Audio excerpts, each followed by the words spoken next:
여러분 안녕하세요. 고품격 크리스천 차트 토크쇼 차톡 진행을 맡은 김근영 목사입니다. 네, 정확한 발음으로 차트를 읽어드릴 아나운서 나경철입니다. 자, 목사님, 지난 주말에 저희 친척이 운영하는 과수원에 다녀왔는데 사과가 너무 맛있어서 제가 목사님 좀 드리려고 좀 준비해봤습니다. 아, 그래요? 이거 저 다 쓰시는 거예요? 아, 그럼요. 뭐, 한번 제가 들어보겠습니다. 네. 단단하죠? 이야, 아직 그 햇사과 향이 좀 나는데 계속? 네, 맞습니다. 이야, 너무 감사합니다. 네. 근데 이거 다 들고 오시려면은 굉장히 그 과정들이 어려웠을 것 같은데 일단 거기까지 가셔야 됐을 거 아니에요? 그렇죠. 차 타고. 네. 또 우리 귀여운 연우 또 데려가셨잖아요. 또 등장하네요. 그러니까 연우 챙기시면서 또 사과도 따셔야 되니까 그런 과정들 다 거치면서 저를 위해서 갖고 오셨으니까 사과는 감동이다. 뭐 감동이네 완전히. 감동 사과. 감동 사과. 너무 감사합니다. 목사님 뭐 마치 그 과정을 보신 것처럼 이렇게 말씀을 해주시니까 자, 그런데 이제 목사님께서 감동이라고 하신 말씀에 문득 좀 떠오르는 생각이 좀 있습니다. 어떤 생각이요? 제 가족이 이제 사과를 수확하는 이 과정을 헤아려 주신 것도 굉장히 감사한데 감동이라고 말씀하시는 순간 하나님의 말씀이 좀 떠올랐어요. 그러니까 창조주 하나님께서는 우리를 위해 이 맛있고 다양한 이런 과실들을 주시려고 얼마나 많은 고민을 하셨을까, 생각을 하셨을까라는 생각을 하니까 맞아요. 이 과일 하나하나가 좀 그냥 과일이 아니다 이런 생각이 또 들었거든요. 그러네요. 네. 그 하나님의 창조를 묵상하면 우리를 위하지 않는 것이 하나도 없다는 것을 이제 알게 되죠. 그래서 준비한 오늘의 주제가 바로 넝풀째 굴러온 성경 속 열매들입니다. 이스라엘 백성이 광야 생활을 마치고 가나안 땅에 들어가 본격적인 정복 전쟁에 앞서 모세는 가나안 땅에 대한 예비 교육을 하는데요. 내 하나님 여호와께서 너를 아름다운 땅에 이르게 하시나니 그것은 골짜기든지 산지든지 시내와 분천과 샘이 흐르고 밀과 보리의 소산지요 포도와 무화과와 석류와 감람나무와 꿀의 소산지라 라고 이 가나안 땅에 대한 정보를 알려주셨습니다. 이 성경에서는 곡물과 실과를 따로 구분하지 않고 모두 양식으로 봤는데요. 오늘 우리가 다룰 주제에서는 가나안의 7가지 작물 중 4가지 열매와 또 탕자의 비유에 등장하는 쥐엄 열매를 차트로 다룰 예정입니다. 자, 이 주제를 위해서 유재덕저 성경시대 사람들의 일상은 어땠을까와 류모세저 열린다 성경 식물 이야기 편, 로버트 쿱스저 성서 속의 식물들, 김경렬저 성막의 세계 등을 참고해서 자료를 정리해 봤습니다. 네, 늘 그렇듯 차트와 순위는 저희 차톡만의 지극히 주관적 관점에서 정리했다는 점 미리 말씀드리며 넝풀째 굴러온 성경 속 열매들, 자, 그 재밌는 이야기 속으로 여러분을 초대합니다. 넝풀째 굴러온 성경 속 열매 5위, 종려나무의 열매, 대추야자. 이 성경 속에 등장하는 종려나무는 중동 지역 사람들이 입에 달고 산다는 대추야자가 열리는 나무를 말합니다. 이 대추야자는 곡물을 기르기 어려운 사막 지역에서 탄수화물을 섭취하는데 더없이 좋은 열매고요. 성경시대 광야를 걸어서 먼 길을 가야 하는 사람들에게는 꼭 필요한 식량이었습니다. 자, 대추야자가 덜 익었을 때는 녹색으로 단단하고요. 또 늦여름에는 황갈색 또는 짙은 적색으로 품종에 따라 여러 가지 형태로 익어간다고 합니다. 이 열매의 과육은 매우 달고 연해서 꿀에 절인 듯한 착각이 들 정도로 당도가 높아서 이 과거 전투식량으로 애용됐고요. 현대에도 야외 활동을 할 때 에너지바 대용으로 이용을 하고 있습니다. 또 종려나무 한 그루당 100kg 정도의 대추야자 열매를 생산하면서 경련으로 열매를 맺습니다. 아, 그렇군요. 나경철 아나운서는 대추야자 그럼 열매를 드셔보셨어요? 아, 예. 저희 아내가 그 성지순례 갔다 왔을 때 그걸 갖다 줘서 한번 너무 달더라고요. 그래서 이제 이 성분을 보니까 100g당 열량이 276kcal가 된다고 하더라고요. 그리고 체중 관리를 그래도 좀 해야 되니까. 그래도 화면에 너무 뚱뚱하게 나오면 안 되니까 관리를 해야 되는 저로서는 조금 멀리 해야 하는 거 아닌가 이렇게 생각이 듭니다. 그렇죠. 당도가 너무 높다 보니까. 맞습니다. 저도 성지순례 다녀온 지인이건 그 보내준 대추야자가 있는데 말린 거 있잖아요. 보통 건 대추야자라고 그러는데 그 건 대추야자를 선물로 주셨는데 우리나라 대추 모양과도 비슷하지만 서너 배는 더 크고 맛은 뭐라 그럴까요? 설탕이 완전 절인? 네. 말린 게 또 더 더 달아요. 달죠. 예. 그래갖고 절인 것처럼 달아갖고 솔직히 저도 단 걸 별로 안 좋아하는데 저로서는 2개 이상은 못 먹겠더라고요. 맞습니다. 네. 굉장히 좀 많이 단 그런 과일인데 앞서 저희가 이제 가나안의 7가지 작물에 대해서 잠깐 언급을 해드렸는데 자, 이 작물들의 수확 과정을 오늘날로 분류하면 밀과 보리는 추수하는 곡물로 또 포도와 무화과, 석류는 따는 열매, 또 감람나무로 번역되어 있는 올리브는 떠는 열매로 구분할 수가 있는데요. 자, 마지막에 등장하는 꿀은 우리가 생각할 때 식물이 아닌 것 같지만 이 꿀로 표현된 식물이 바로 종려나무의 열매, 대추야자입니다. 또 성경에 젖과 꿀이 흐르는 땅이라는 표현이 18회나 등장하는데요. 네. 여기서 말하는 꿀 역시 종려나무 열매인 대추야자를 가리킵니다. 또 대추야자가 열리는 모습을 보면 마치 나뭇가지가 이렇게 꺾일 정도로 주렁주렁 열리는데요. 그 모습 때문에 오래전부터 대추야자가 다산의 상징이기도 했습니다. 예. 자, 이 대추야자를 히브리어로 타마르라고 하는데요. 유대인들은 딸의 이름을 지을 때 자녀를 많이 낳으라라는 의미로 타마르라는 이름을 지어주기도 했습니다. 자, 우리 성경에는 타마르를 다말로 표기했는데 성경에는 다말이라는 이름을 가진 여인이 3명이 등장을 합니다. 시아버지 유다를 속이고 그를 통해 죽은 남편 대신 대를 이은 맏며느리 다말과 또 이복 오빠 암논에게 겁탈을 당한 압살롬의 누이 다말, 그리고 마지막 압살롬의 딸 다말이 있습니다. 네, 성경에서 종려나무에 대한 가장 인상 깊은 장면을 꼽으라 한다면 바로 예수님의 예루살렘 입성이 아닐까 하는데요. 예. 예수님께서는 이날 나귀를 타시고 예루살렘에 입성하셨으며 많은 사람이 겉옷을 길에 펴고 종려나무 잎을 흔들면서 이렇게 외쳤죠. 호산나 다윗의 자손이여 찬송하리로다. 주의 이름으로 오시는 이여 가장 높은 곳에서 호산나라고 외쳤습니다. 네. 훗날 종려주일이 바로 이 종려나무 잎을 사용한 데서 유래되었다는 것을 알 수 있는 부분이기도 합니다. 네, 저는 사실 이 종려나무가 대추야자다 이러고 잘 몰랐는데 다른 네. 식물로 이해를 하고 있었는데 종려나무의 열매가 바로 이 대추야자였다는 것을 새롭게 배울 수 있는 시간이었네요. 넝쿨째 굴러온 성경 속 열매들, 종려나무의 열매, 대추야자였습니다. 넝쿨째 굴러온 성경 속 열매들 4위, 촘촘히 박힌 보석 석류. 석류는 히브리어로 림몬이라고 부르는데 이는 높은 곳을 뜻하는 람에서 나온 단어로 내가 주님의 이름을 높이 올립니다 라고 말할 때 바로 그 높이에 해당하는 단어가 람입니다. 석류는 건조한 지역과 다습한 곳에서도 잘 자라는 과일이며 석류나무는 3m에서 5m까지 자라고 그 수명은 200년 정도가 된다고 합니다. 조선 후기 해동 농소에는 석류를 안석류라고 부른 기록이 있는데요. 이는 페르시아를 안석국이라고 부른 데서 비롯되었다고 전해지고 있습니다. 네, 저는 뭐 이 석류하면 저 어렸을 때 나왔던 광고가 있어요. 어떤? 미녀는 석류를 좋아해. 이준기 씨가 했던 광고죠. 예. 이 그 CM송이 굉장히 좀 기억에 남고요. 또 석류는 기독교뿐만 아니라 다른 종교에서도 그 상징적 의미와 해석이 좀 각기 다르다고 들었습니다. 네, 맞습니다. 불교에서는 길상과라고 해서 애군을 없애주는 과일로 석류를 말하고 있고요. 이슬람교에서는 파라다이스의 정원에서 자라는 과일로 석류가 소개되고 있기도 합니다. 예. 성경시대 유대인에게 석류는 영화와 영광을 상징했는데요. 솔로몬은 석류 열매의 모양을 본떠 이 왕관을 만들었고 성막을 기초해서 지어진 솔로몬의 성전 지성석 기둥에는 성전 안의 대표 문양으로 석류와 살구를 달았습니다. 또 대제사장 입은 청색으로 된 애복 받침 겉옷의 끝에 석류와 금방울을 교대로 달았는데요. 대제사장이 옷에 달린 식물이 바로 석류뿐이었습니다. 네. 자, 비교하려고 한 건 아니지만 성경에서 석류가 가지는 뜻과 의미는 뭐랄까요? 타 종교의 석류가 가지는 의미보다 훨씬 더 뭔가 숭고한 의미가 더 있는 것 같습니다. 맞습니다. 네. 석류는 또 맛있는 과일이지만 잉크와 염료를 만드는 데 사용되었다고 해요. 예. 익은 석류 열매를 그대로 두면 껍질이 점차 까맣게 변하게 되는데요.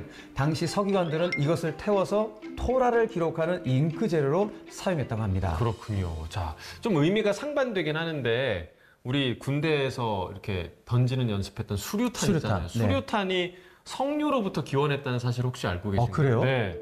이 수류탄의 모양이요. 석류와 비슷하게 생겼고 그 안에 파편이 굉장히 많잖아요. 예. 그 파편이 수백 개의 씨앗을 품은 석류와 굉장히 닮았습니다. 그러니까 손으로 던지는 유탄이다라고 해서 수류탄으로 이름이 붙여졌다고 해요. 그렇군요. 또 앞서 석류가 가나안의 7가지 작물 중 하나라고 소개했는데요. 모세가 가나안 땅을 정탐하기 위해 보낸 사람들이 포도 한 송이와 함께 가져온 것에도 바로 이 석류가 들어 있었습니다. 또 이스라엘 백성들이 모세를 원망하는 부분을 읽게 되면 석류가 애굽에서도 얼마나 흔한 과일인지 또한 알 수가 있습니다. 너희가 어찌하여 우리를 애굽에서 나오게 하여 이 나쁜 곳으로 인도하였느냐? 이곳에는 파종할 곳이 없고 무화과도 없고 포도도 없고 석류도 없고 마실 물도 없도다. 자, 유대인의 신년인 나팔절에 이 석류 알을 꿀에 섞어서 또 먹는다고 하죠. 네. 자, 이건 꿀송이처럼 단 말씀과 모세의 613개의 계명을 잘 지키겠다라는 다짐에서 나온 그런 전통이라고 합니다. 네, 이렇게 석류 하나만으로도 심오한 신앙의 상징을 발견할 수가 있죠. 자, 그런 의미에서 석류는 하나님의 은혜를 깨우쳐주는 귀한 열매라는 것을 아는 시간이었습니다. 넝풀째 굴러온 성경 속 열매들, 촘촘히 박힌 보석, 석류였습니다. 넝쿨째 굴러온 성경 속 열매들 3위, 거룩한 관유의 재료, 올리브. 자, 올리브 나무의 열매는 길이가 약 2cm, 두께는 1cm보다 약간 더 두꺼운데 열매 안쪽에는 돌처럼 단단한 씨가 있습니다. 부드러운 껍질은 기름이 함유된 과육을 덮어주는 역할을 하는데요. 다 자란 올리브 나무에서는 보통 10에서 20kg의 열매를 맺고 그 열매로 기름을 짜면 1.3에서 2.6kg의 기름이 나온다고 합니다. 이 녹색 올리브 열매는 익지 않은 것으로 완전히 익으면 검은색, 또 짙은 자주색으로 변하지만 익어도 녹색을 계속 유지하는 품종도 또 있습니다. 갓 단 올리브는 그 맛이 굉장히 좀 쓰기 때문에 소금물이나 식초, 기름, 물 등의 수개월간 저장해 쓰고요. 떫은 맛을 뺀 후에 먹는다고 합니다. 네. 피자 좋아하세요? 너무 좋아하죠. 바로 예. 그 피자 위에 올리브 있잖아요. 예. 그 피자 위에 올리브는 피자의 느끼함을 잡아주는 최고의 식재료라고 하죠. 그렇습니다. 또 올리브 기름은 불포화 지방이 풍부해서요. 혈중 콜레스테롤을 낮추는 효능 때문에 스마트 지방이라 불리기도 한다고 합니다. 자, 이 성경에는 올리브 기름이 굉장히 다양한 용도로 쓰였는데요. 신랑을 맞으러 간 열 처녀의 비유처럼 어둠을 밝히는 등불의 연료로 쓰이기도 했고요. 예수님의 제자들이 환자를 치료할 때 사용한 것 역시 이 올리브 기름이었습니다. 네. 또 피부의 건조함을 예방하는 기름으로도 쓰였고 중요 절기에도 많이 사용이 됐습니다.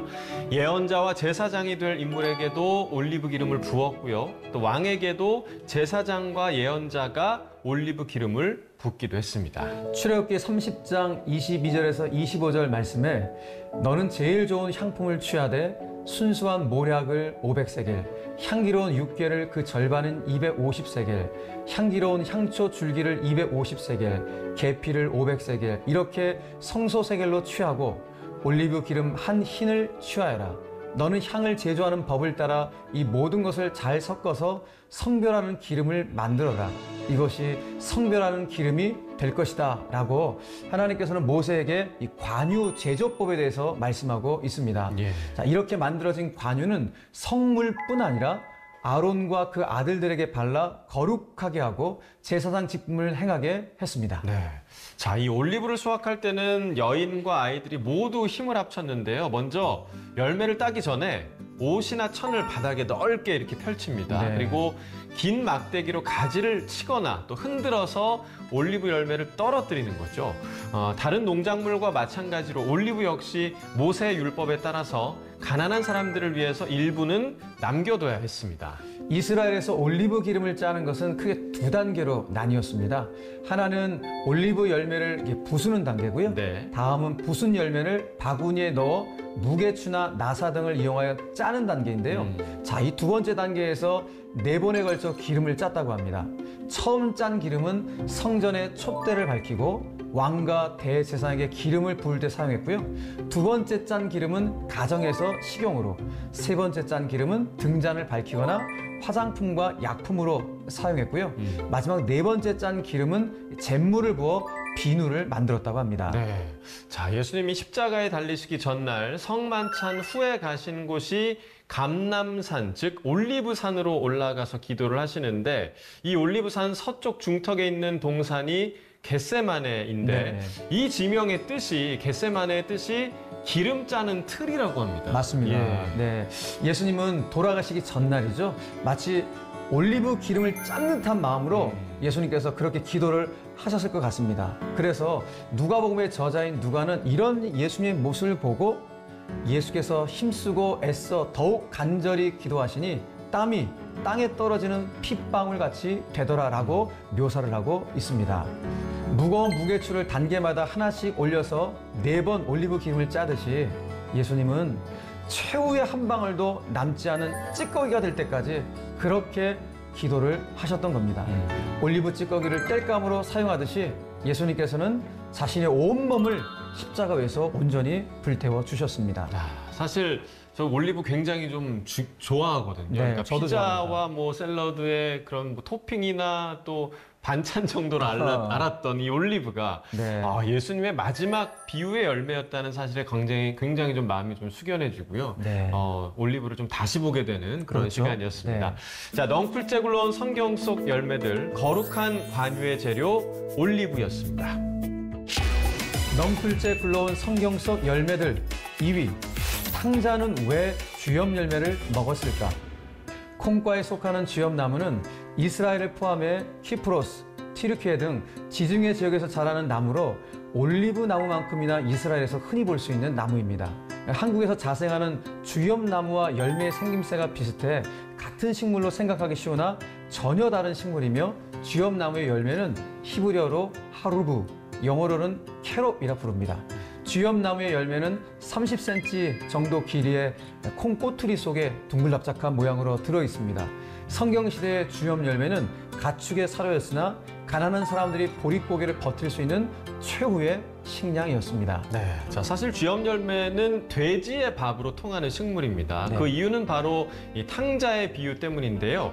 아버지 유산을 미리 챙겨 타지로 떠난 작은 아들은 가진 돈을 모두 탕진하자 궁핍함에 허덕이기 시작합니다. 결국 돼지 치는 일을 하게 되는데 설상가상 그 나라에 흉년까지 들어서 먹을 게 없게 되자 돼지가 먹는 쥐염나무 열매로라도 먹고 또 배를 채우고자 했지만 그마저도 먹을 수 없게 됐을 때 아버지의 집이 얼마나 행복한 곳이었는지 후회하는 모습을 성경을 통해서 알 수가 있습니다. 네, 정말 우리에게 너무나 익숙한 예. 이야기죠. 그래서 그런지 그냥 이야기 정도로 넘길 수 있어서 당시 탕자의 환경을 더 깊이 한번 들어가면 좋겠다 그런 예, 생각을 해보게 예. 되는데요. 자, 유대인들은 돼지를 부정한 동물로 여겨서 돼지고기를 먹지 않을 뿐만 아니라 자, 레위기 11장 8절 말씀에 너희는 이런 짐승의 고기는 먹지 말고 그것들의 죽음도 만지지 말아라 라는 이런 구절에서도 알 수 있듯이 돼지의 죽음을 만지면 안 되는 그런 관습도 있었습니다. 자, 따라서 돼지를 친다는 것 자체가 매우 수치스러운 일이었고 심지어 돼지가 먹는 쥐염나무 열매라도 먹겠다고 생각한 것은 그의 상황이 얼마나 비참했는지를 알 수 있는 부분이라고 할 수 있습니다. 예. 바로 이 쥐염 열매는 탕자에게 단순한 먹을거리가 아닌 고향에 계신 아버지를 떠올리게 하는 회복의 열매였던 셈인 것이죠. 네. 자, 그런데 이 쥐염 열매의 뜻에 뜻밖의 좀 반전이 있더라고요. 아, 그래요? 이 꼬투리에 5개에서 한 15개 정도의 딱딱한 갈색 씨가 들어있는데 무게가 대략 0.2g 정도로 유대인들이 저울추로도 사용했다고 합니다. 네. 당시에 한 세겔은 20게라였고 한 게라는 0.2g이었습니다. 이 다이아몬드 무게 단위인 1캐럿도 0.2g인데 이 캐럿의 어원이요. 쥐염 열매, 즉 캐롭에서 유래됐다는 사실 혹시 알고 계셨나요? 아, 그래요? 네. 자, 사실 뭐 가난의 말씀하신 것처럼 가난의 상징이었던 이 쥐염 열매 캐롭이 부의 상징이죠. 다이아몬드 무게 단위의 어원이라고 하는 것이 정말 참 아이러니한 부분인 것 같습니다. 그러네요. 네. 네. 탕자가 먹으려던 쥐염 열매는 또 세례 요한이 광야의 시간을 견디게 한 그런 열매였다고 추정하는 학자들도 있습니다. 예. 마태복음 3장 4절 말씀에 보니까 이 요한은 낙타털 옷을 입고 허리에 가죽 띠를 띠고 음식은 메뚜기와 석청이었더라라고 기록되어 있는데요. 자, 일부 성서학자들은 여기서 메뚜기는 곤충 메뚜기가 아니라 쥐염 열매였다고 말을 합니다. 예. 당시 유대 광야에는 메뚜기가 음식으로 사용될 만큼 흔하지 않았고 오히려 쥐염 열매로 해석할 수 있는 여러 배경이 밝혀지고 있기 때문인데요. 자, 쥐염 열매의 히브리어 하르부가 바로 메뚜기 하가부와 혼동되었을 가능성이 있다는 것. 예. 그리고 쥐염 나무의 영어명이 Locust Tree라는 것도 우연으로만 넘길 수 없다는 점입니다. 자, 그 중에서도 가장 중요한 단서는 초기 기독교인들이 이 쥐염 열매를 세례 요한의 빵으로 불렀다는 전승이 있습니다.